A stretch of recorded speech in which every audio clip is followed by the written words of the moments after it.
Bonjour de Marc. Pour nos lecteurs qui ne te connaîtraient pas encore, pourrais-tu nous dire qui tu es et que fais-tu dans la vie? Mon nom d'artiste c'est de Marc, mais mon vrai nom c'est Marc Daniels et je suis auteur de bande dessinée, aussi bien écrivain que dessinateur.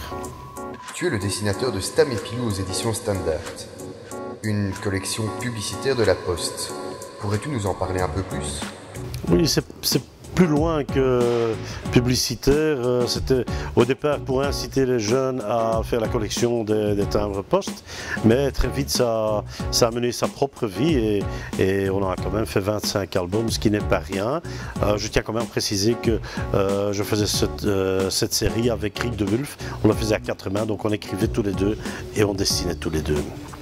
Donc ton studio accueille de nombreux dessinateurs.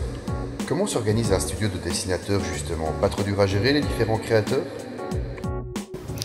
Non, c'est simple, hein, on est tous contents quand il y a un peu de travail, c'est aussi bête que ça. Et une fois qu'il y a du travail, on se répartit un peu le boulot pour essayer d'arriver le mieux possible, de faire du bon boulot pour arriver à un deadline, hein, ce mortel deadline qu'on a toujours devant le nez et qu'on doit avoir. Voilà. Tu as participé aux aventures d'Alix, une aventure qui fut de courte durée. Qu'as-tu retenu de cette période autour de l'un des personnages les plus connus de la BD franco-belge? Voilà, c'était une formidable expérience. Premièrement, d'avoir pu travailler ne fût-ce qu'une année avec Jacques Martin et aussi d'avoir pu rencontrer et appris à connaître pas mal de collègues que je ne connaissais pas qui travaillaient sur d'autres albums de l'œuvre de Martin. Et c'était un chouette travail, c'était vraiment bien. Malheureusement, il nous a quittés entre-temps et il faut continuer, donc on prend d'autres voies parce que bon, on est déjà content qu'on peut continuer à dessiner et à créer des bandes dessinées. Des projets de bande dessinée dans les prochains mois ou années? Oui, à plusieurs niveaux, donc point de vue local vraiment bruxellois, on est occupé au deuxième tome de Histoire de Bruxelles. Le premier c'était Histoire de Bruxelles à travers les stations métro, le deuxième ce sera Histoire de Bruxelles à travers ses sportifs.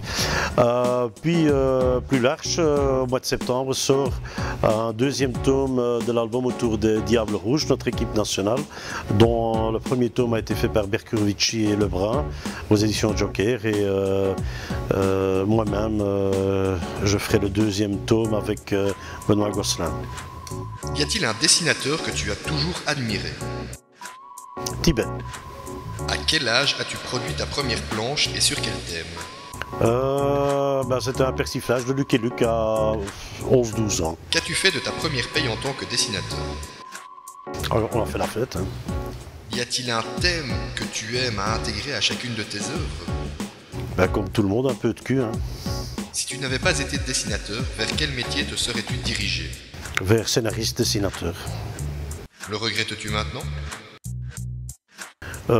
Absolument pas. On regrette parfois certaines décisions, mais si on regarde après coup, on est quand même content d'avoir fait ce parcours. Y a-t-il quelque chose que tu n'as jamais osé dire? Non, parce que je n'oserais pas.